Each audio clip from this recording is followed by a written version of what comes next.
"And whose are these? Whose kids are these?" whispered one elderly woman to another, sitting on a bench late at night. The last days of summer were coming to an end. The sun was setting behind the horizon.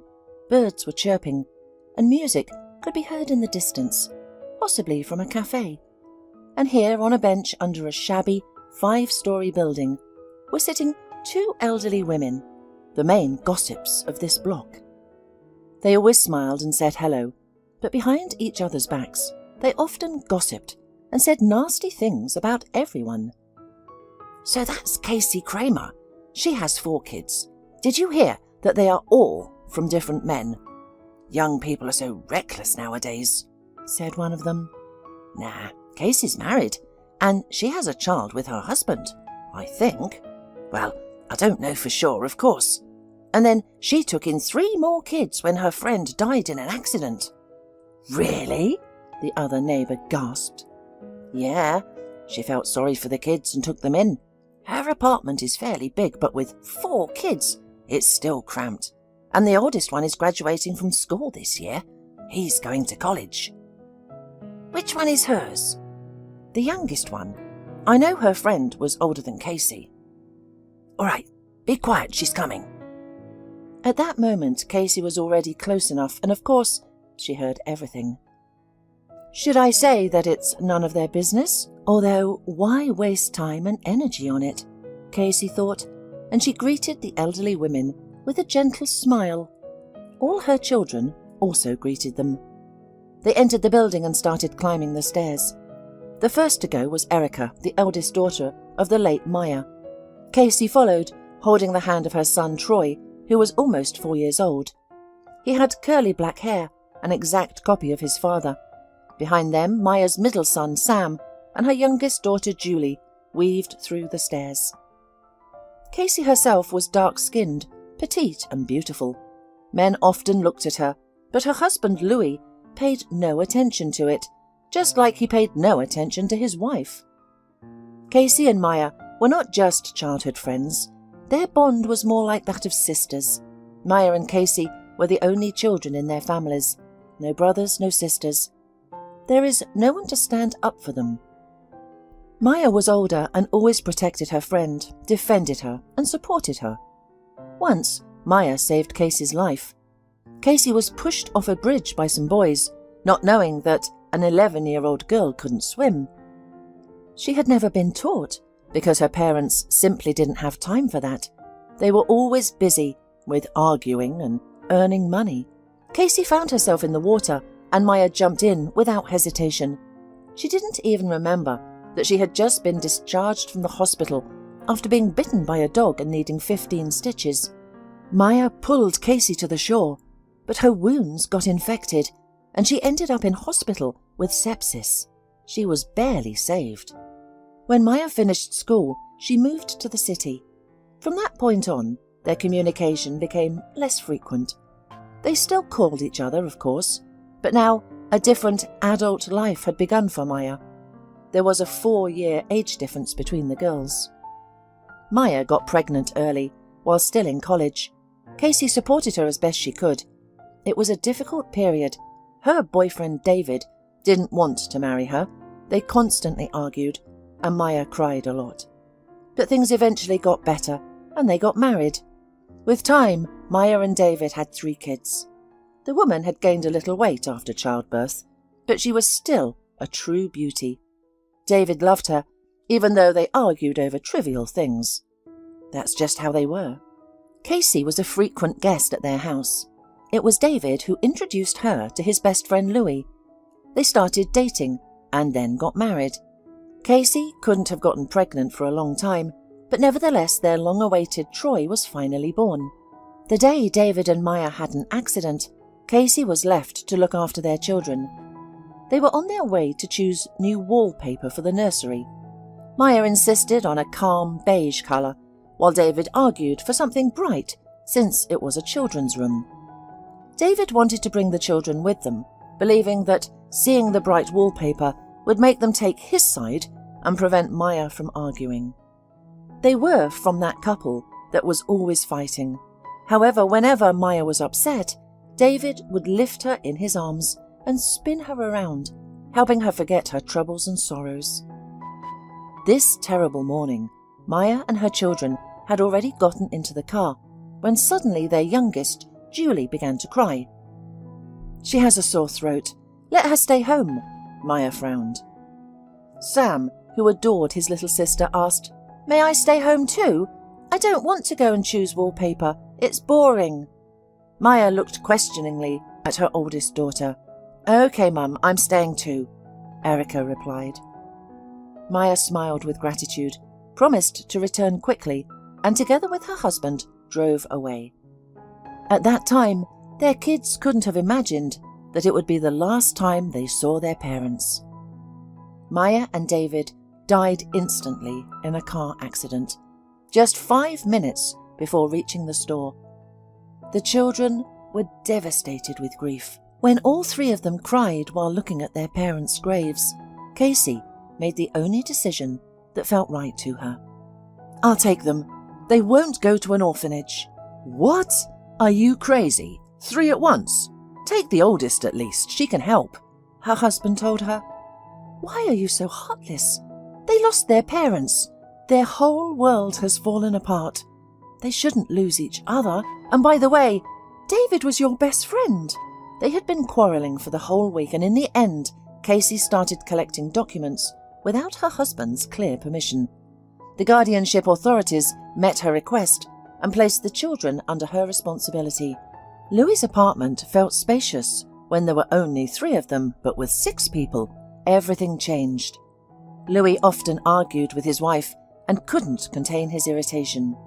"Why do we have to get them all? Why didn't you listen to me? Don't I have a say in this?" he would say, but Casey couldn't understand how he could be so callous. "This is not up for question. Maya was like a sister to me. She saved my life. If it weren't for her, I wouldn't exist anymore. All I can do now is make sure her children don't become orphans. I'll be their mother and their family. It's up to you to decide. If you don't support me in this, that's your choice, but I won't change my mind," she said, hurt that her husband didn't share her feelings. Since then, their relationship has had cracks, although it wasn't perfect before. While Maya and David always fought and then resolved their issues, Casey and Louis were more silent in their family life. Sometimes the woman felt like they were strangers who were initially close but had long cooled off towards each other. They had no interest in each other's affairs, and in fact, they each lived their own lives. Louis always said that he didn't want to work for the man. He would occasionally make deals, buying goods low and selling them high. Over time, he started renting a truck and taking on different orders. Louis even had his own office, a small room, where he disappeared for days and nights recently. He claimed to be strategizing for a new business, but in reality, his ideas either didn't generate any income or required significant investments. And to Casey's upset, he often took money from the family budget. Casey received a good allowance for the 3 children, and the family lived off it. Initially, Louis was against having Maya's children in the house, but only until they received their first payment. "This is a gold mine," he rejoiced. Casey shook her head and said, "It's money for the children." However, Louis demanded money from Casey almost every month. So, a year went by. At first, Erica, the eldest of Maya's daughters, was hostile towards Casey, thinking she was trying to replace her mother. However, she eventually realized that wasn't the case and started treating Casey as a friend, sharing her problems and worries. They even went to a women's doctor together for a checkup. At the age of 16, Erica already had a boyfriend, whom Casey tried to treat as Maya would do. The woman accepted him as a member of the family, joked with him, and served him tea and food. Louis started coming home less frequently, often staying late at work. Casey devoted herself entirely to the children. However, the money was not enough to provide everything she wanted for them, so she began looking for a part-time job. One day, an elderly neighbour, Mrs. Lancaster, who occasionally helped Casey with the children, suggested, "Why don't you try working as a wife for an hour?" "What do you mean?" Casey was confused. "My daughter-in-law does that. You work for a firm and follow instructions on how to behave, what you should do and what you shouldn't do. You take orders, like cleaning someone's apartment before their parents' arrival. It's mostly ordered by wealthy young people who have a lot of money but not enough sense. Some rich people hire cleaners once a week to tidy up their mess. The pay is good. Sometimes there are other tasks like babysitting. You would be great at it. Just a few hours away from home, and you come back with money. The firm takes a cut, of course, but you get around 70%. The only thing is that the work is different, and your behaviour will be evaluated. There's a rating system where everyone can see how much you've worked and what feedback you've received. If you're rude, you'll get bad ratings, just like in school. But I know you, Casey. You're a hard-working woman. You'll do great. After hearing her neighbour's suggestion, Casey considered it. It wouldn't be a bad idea to work that way, but she'd have to try not to let Louis find out. Then she could give all the money to the children and buy them something they wanted. Erica had been wanting a new phone for a while, as she had been using a basic button phone for a year and couldn't even communicate with her peers properly in chat rooms. Casey went to the address given by her neighbour. Upon learning that Casey was raising her friend's 3 children, she was accepted without many questions. The boss, it turned out, had also taken in his deceased brother's 2 children some time ago. On her first day, he gave Casey a good payment, and she returned in the evening with gifts. It wasn't enough for a phone, but she could afford a delicious dinner and small treats for everyone. "Where's Louis?" Erica asked as they all sat down at the table. "I don't know. He's probably working late." Casey shrugged. The last thing she wanted to think about was where Louis was. He wasn't making her life any easier, like other husbands. He only created more difficulties. Not only did he contribute nothing to their family budget, but he also took money from the children's allowance. He used to spend money on groceries at least, but in recent months he brought nothing home except his dirty clothes and complaints about undercooked soup. Casey continued working part-time regularly. Within 2 weeks, she had saved enough to buy her eldest child a new cell phone and some clothes for the younger ones. On that day, Casey saw off the children to school and kindergarten, then received a call on the app and hurried to the office. There she changed her clothes and within half an hour stood outside a large mansion. "Are you from the agency? Come on in." The beautiful girl greeted her confidently. She was stunningly beautiful, as if she lived in beauty parlours. Casey couldn't help but think that if she took better care of herself, she could look just as good. The hostess seemed to be around her age. The house, however, was messy. The girl didn't say another word to Casey and retired to her bedroom. The housekeeper, who lived there permanently, took care of cleaning, cooking and laundry, but there was still work to be done. She showed Casey what needed to be cleaned and tied. This time, Casey took a long time to clean up the mess left behind by the wealthy people. When she was almost finished, her gaze fell upon a portrait on the table. She couldn't believe her eyes. Her husband, Louis, was smiling at her in the picture. Casey took the picture frame in her hands. It can't be. Her first thought was that Louis had another family and was hiding the fact that he was a wealthy heir. Casey shook her head. No, that's definitely not it. The most plausible thought at this point seemed to be that it wasn't him. Maybe just a similar person. Casey looked closely. But they can't be that similar. Otherwise, if it is, it must be a twin brother. Casey continued cleaning, but for the next 2 hours, she kept thinking about this picture and her husband. If Louis has a twin brother, doesn't that mean Troy has an uncle somewhere? What if he also has children? Maybe Troy's cousin lives in this house. With these thoughts, Casey didn't realize how she had scrubbed the bathroom to a shine. "That's enough. Stop it." The elderly housekeeper smiled. "I see that you're capable and not afraid of work. From now on, I'll only invite you. Do you mind?" Casey smiled. "Of course, I'll be glad." "That's settled then."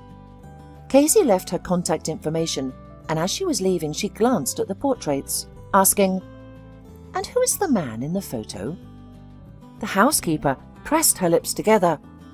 "We're not supposed to talk about our employer, but if you're interested, it's Brenda's new boyfriend. And he, that scoundrel, is already thinking about getting married. Brenda's father, Victor, doesn't like him, and I don't like him either. He is such an insolent person. But Brenda is in love. She's happy." Her father tried to open her eyes, but there was a big quarrel. Casey nodded and, saying goodbye, went back home. Louis was already there, primping himself in front of the mirror. "I have a business meeting today at my office. I'll be late," he said. Casey sat on the edge of the bed, remembering when he started disappearing into his office. "What's the meeting about?" she asked. "About trendy toys. I'll buy them cheaper and make a big profit." He smiled. "Give me money for a bouquet, eh? A brother and sister will be at the meeting. They have a family business in the toy field, and I want to impress." Casey shook her head distrustfully and pulled out half of what she had earned from her pocket. Louis smiled, took the money and left. Meanwhile, Casey remembered the address of her husband's office. Looking at her watch, she realized there was still an hour or so before kindergarten. She should have rested, but she couldn't. In the end, she left the house, walked to the bus stop, and got on the bus. Her plan was simple. She decided to tell Louis that he probably had a twin brother in town and look at his reaction. Casey got off the bus at the necessary bus station and looked around pensively, wondering where to go next. On the side of the shopping centre's entrance, a musician sat. It was a young man who looked like a homeless man, but it was hard to say for sure. Nowadays, young people dress like they're living on the streets. "Hi, would you like me to play for you?" the stranger asked. Casey smiled modestly. "Sorry, I don't have any money." "Neither do I, but that's not what I asked," the man replied with a grin. His blue eyes made Casey forget everything for a moment. The stranger was incredibly good-looking, with his blonde curly hair and attractive eyes. He seemed young, maybe in his early 30s. The baggy clothes on his skinny body made him look even younger. He cradled a shabby guitar and suddenly started to play Casey's favourite song. The woman was amazed at how well he sang. "Why did you choose that particular song?" she asked after he had finished. "It's just my favourite one," he smiled. "You're very talented," Casey said, and looking at her watch, she realised that she had to hurry. She thanked the street musician, said goodbye to him, and continued on her way. When she reached the office, she realised she was afraid to get inside. However, she made an effort and pulled the doorknob. "Who are you here to see?" came from behind her. It was the guard. "This used to be my husband's office," said Casey. "This office hasn't been rented for 6 months, and the cleaning lady uses this room as a utility room," added the security guard. He opened the door, and Casey saw a familiar room. The same wallpaper, the same table and chair with a broken back. Only now, it was apparently the janitor's private office. Casey thanked the guard and hurried to the bus stop. Her heart was heavy. She didn't take the same route, so she wouldn't run into that cute musician again. She didn't want him to see her upset, in case he wanted to play her something again, and she couldn't even manage a smile. Finally, Casey took the bus and went to the kindergarten. She listened to the teacher's complaints, then took the children home, fed them, met her other kids from school, helped everyone with their clothes, listened to a bunch of stuff about their classmates, teachers and other problems, and cleaned up the table.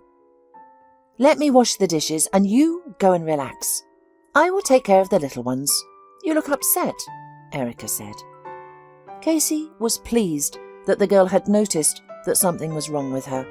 Yes, Erica was like her mother, who caught the slightest changes in her mood, but stayed out of the way and helped as much as she could. That night, Louis did not come home. He wrote a message that he would be late and would not return until the day after tomorrow.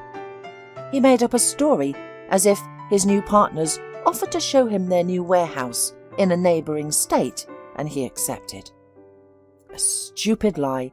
With such lying skills, he was never going to be a businessman. Casey couldn't sleep that night. Louis didn't come home until the next day, and again he lied, looking at her straight in the eye. He didn't even ask how their son was doing, or how she herself was doing. Louis was absorbed in his own thoughts. Now Casey could see that. This time she decided to follow him. He stayed at home for exactly an hour, ate and went out again.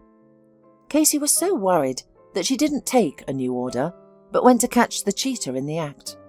She was disgusted by the thought that he mostly took money from her yesterday for a bouquet for his mistress, which Casey had earned by scrubbing the toilets, probably after him.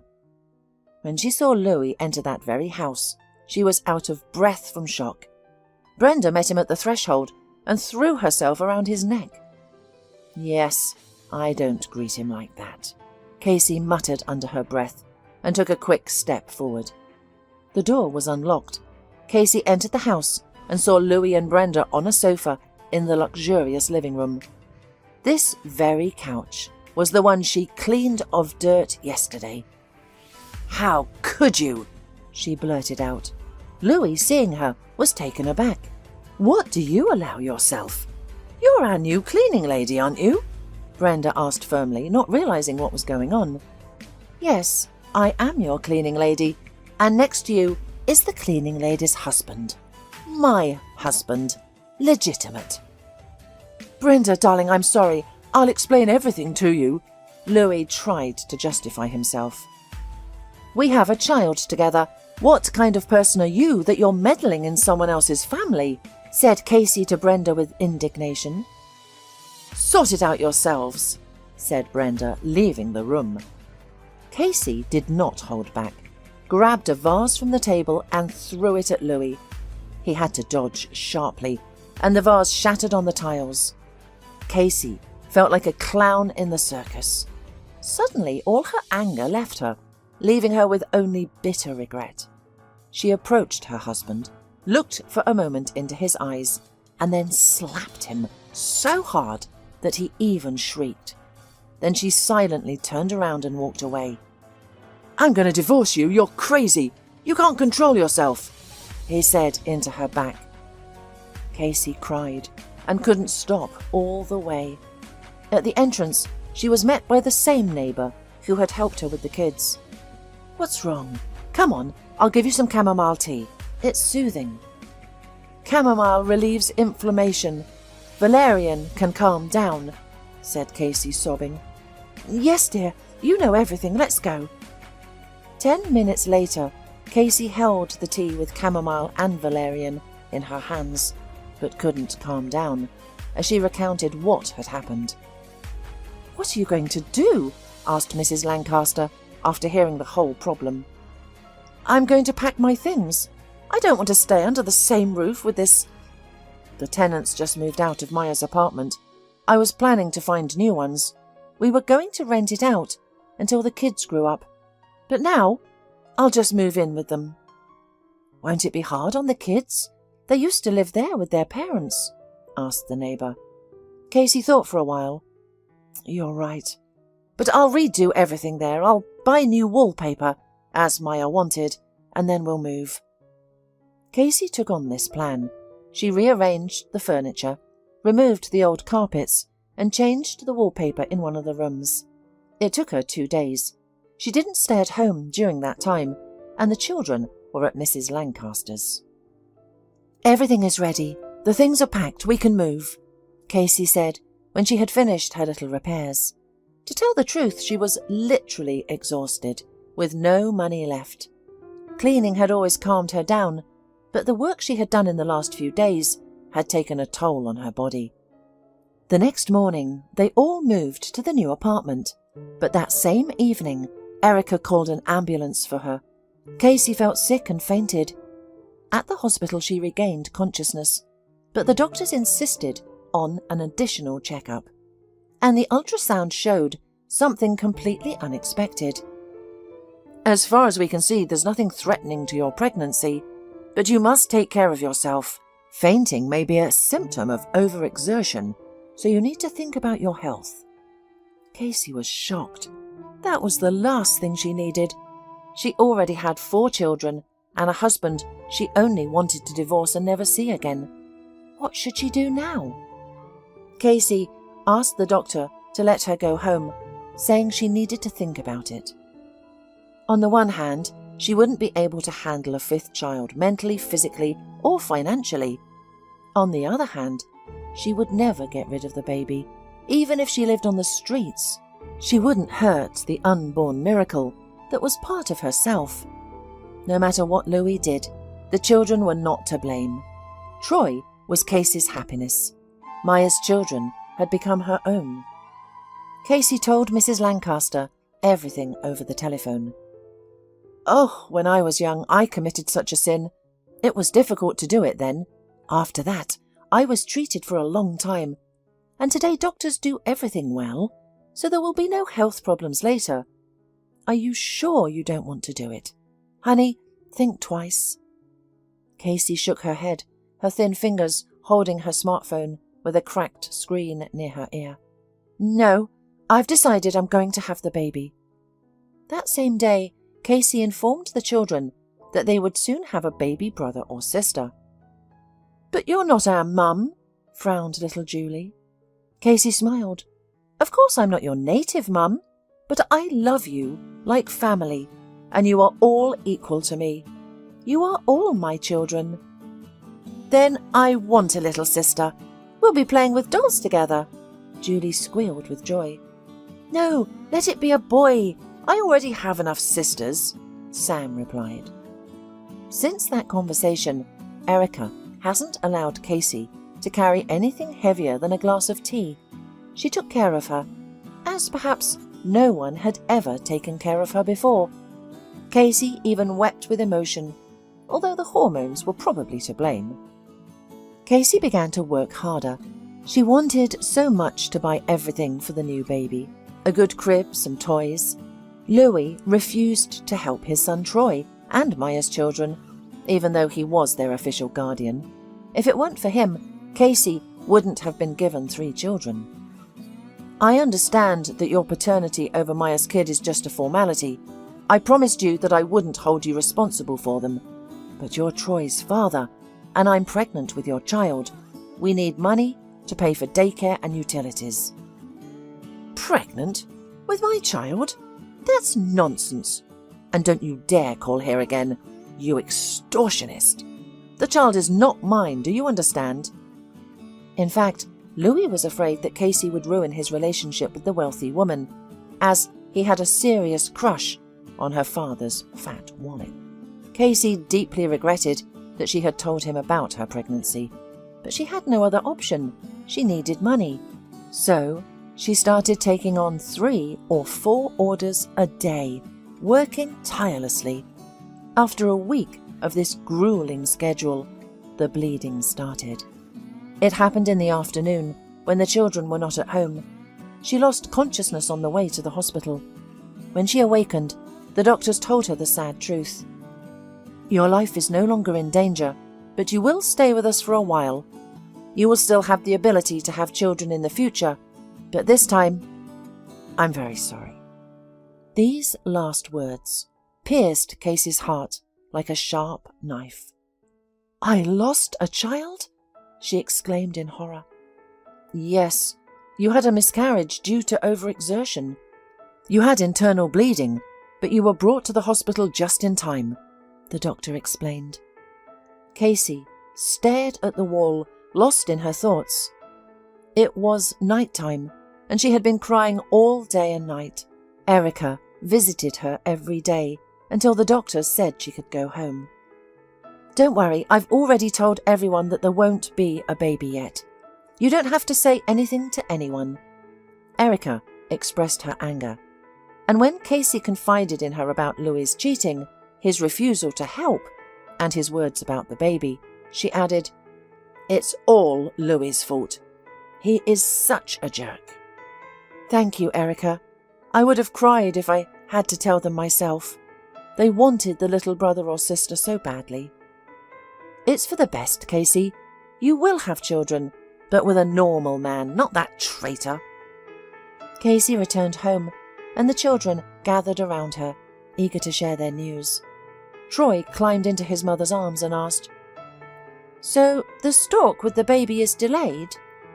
Casey sadly nodded. "Yes, it turns out that he wanted to bring the baby to someone else instead of us. They don't have any children, and he said they needed the baby first. They would be happy, and then he would bring him to us. Is that okay? Are you upset? There are so many of us, and some don't have any children at all." Casey improvised her response. "No, Mum, I'm not upset. Can you please buy me Lego?" Casey sighed. "Of course I will." The woman had to start over again. She regained her composure and went back to work. She was hired by other wealthy families and visited them almost every day, doing various tasks. The pay was decent, and there were allowances for the children.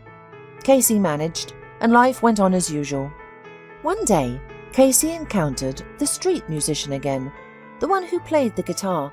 He was playing a tune and people were tossing money into his hat. Casey intended to walk past him when he abruptly changed his repertoire and played a familiar melody. Casey stopped, realizing that he was playing it for her. "Well, hello," he greeted her when she turned around. "Hi, I didn't want to bother you," Casey replied. "And I've been waiting for you to pass by again. Could I buy you a coffee?" the guy suggested. Casey shrugged her shoulders.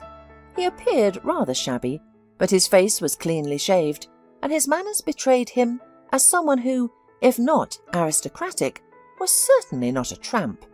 They sat at a table in an outdoor cafe and talked about music.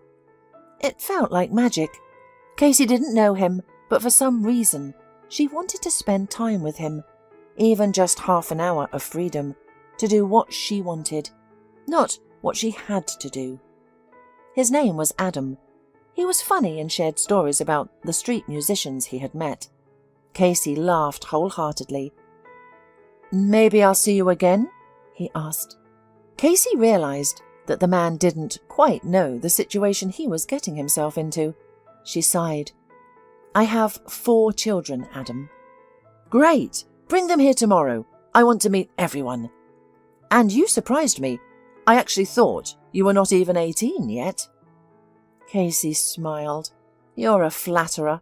I will bring them tomorrow, and you will play their favourite song." "Any song of their choice." Casey nodded and went about her business.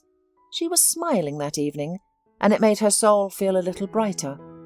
The next day, Casey brought all her family to the same place, and Adam greeted them with a smile. He entertained Casey's children and the others by playing their favourite songs and engaging them with musical riddles. It was a lot of fun. Afterwards, he invited Casey and her children to a cafe, treating everyone. Surprisingly, he didn't touch the money earned from his performance, instead using a neat, expensive wallet to pay with a card. "Who are you really?" Casey asked, curious. Adam grinned. "Me? An undercover agent," he cheerfully replied. Casey shook her head. "And seriously?" Adam changed the topic of the conversation, leaving her question without an answer. They spent a great time together, and such enjoyable evenings began to occur regularly. Adam and Casey would call and meet up once or twice a week. On one particular day, Casey baked a cake at home and wanted to share it with her new acquaintance. The cake turned out to be delicious, and she was excited to show it off. "Where are you? Are you in the same place where you're performing today?" she asked. "Don't come today. Sorry, I can't talk right now." Adam abruptly ended the call. Casey didn't understand what was wrong. It was almost dark outside, so she decided to quickly give him the pie and leave. As she walked down the street, she heard a familiar tune. "He must be performing for someone and wants to earn some money," Casey thought to herself. She approached the source of the music and saw Adam tossing his guitar aside and chasing after a man. The man ran, but suddenly stopped and pulled out a knife. They were getting closer to Casey. Adam noticed her, and at that moment, the man stabbed him in the stomach. Casey screamed, dropping the cake. The hooded stranger prepared to strike again, this time targeting Casey. Just as he was about to attack, a deafening gunshot rang out. Casey flinched, and when she opened her eyes, the attacker had fallen. Adam lay on the ground, face down, blood pouring from his wound. Casey composed herself and called an ambulance while covering Adam's wound with her hands. Adam regained consciousness briefly before losing it again. "What did he do? Steal your money? What were you chasing him for?" Casey asked in desperation. "He was getting kids hooked on bad things. I told you I was an undercover agent. It was true, Casey," Adam explained. Casey couldn't believe it. "Please don't die," she pleaded, tears streaming down her face. "It's not the first time. Don't be afraid. I'm going to be okay," he reassured her before losing consciousness once more. At the hospital, Casey identified herself as Adam's girlfriend and was allowed to accompany him. While at the hospital, police officers took her statement, confirming that Adam Foster was an undercover officer who had been working on dismantling the local drug trade. Due to his background in music, he was chosen for this particular mission. Casey mentioned that he had saved her life, and the officer informed her that he was single, with a wink. But at that moment, Casey only cared about Adam. The operation had already been underway for 4 hours. Suddenly, a thin woman entered the corridor.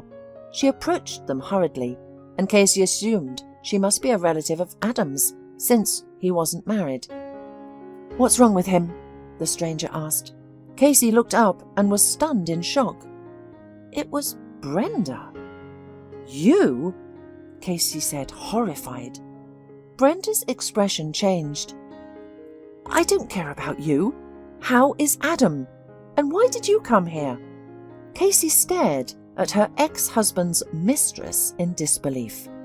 Suddenly, Brenda began crying like a child, her voice trembling. Casey put her arm around her. "Calm down, he's in surgery. Sit down, I'll explain everything to you."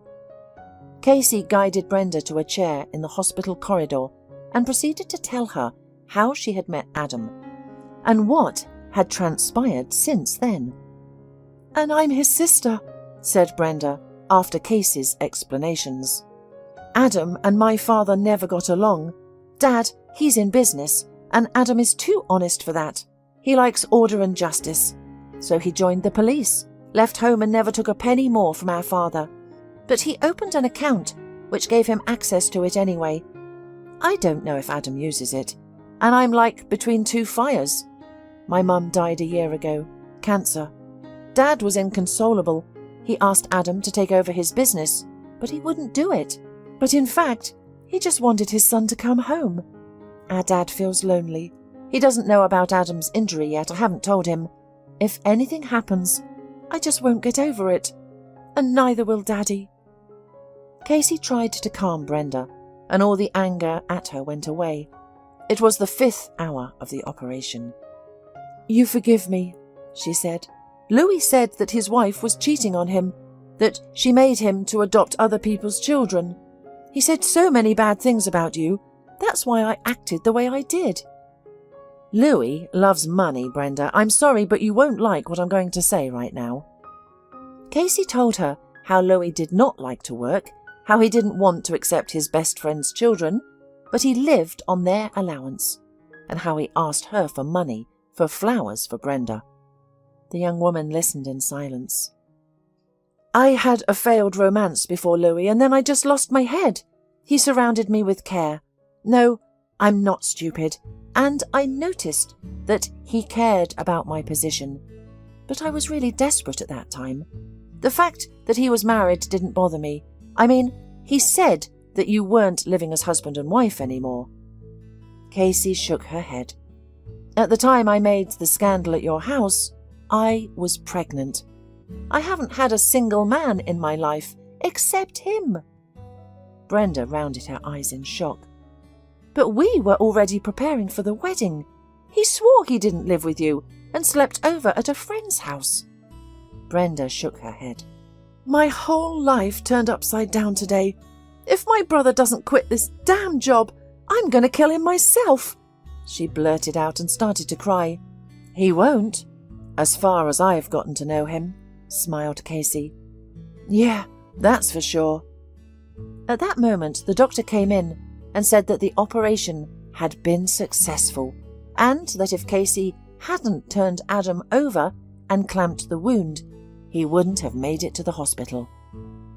Everyone breathed a sigh of relief. The worst was over, and now they could only wait for Adam to recover. After the conversation with Casey, Brenda immediately ended her relationship with Louis. He started calling Casey and trying to imply that if she didn't accept him back into the family, he would ensure that her children would be taken away from her. Upon learning about this, Brenda called him and told him firmly, "If you come near my brother's fiancée again, I'll tell Daddy, and he'll take care of you. Do you understand? You're such a despicable person. Forget about her." Louis was shocked. He knew that Brenda's father had someone who could handle problems in a less pleasant manner. So he promised to leave his ex-wife alone, and Casey never heard about him again. Adam recovered. He didn't return to his father's house, but after that terrible accident, their relationship improved. Casey and Brenda became like real sisters. Brenda certainly was a little eccentric and spoiled, but Casey, alone raising 4 children, became for her like a standard of kindness and compassion. Casey and Adam's relationship progressed quickly, and when he proposed to her, she couldn't refuse. His father arranged a grand wedding, and a year later, they welcomed twins, 2 charming girls.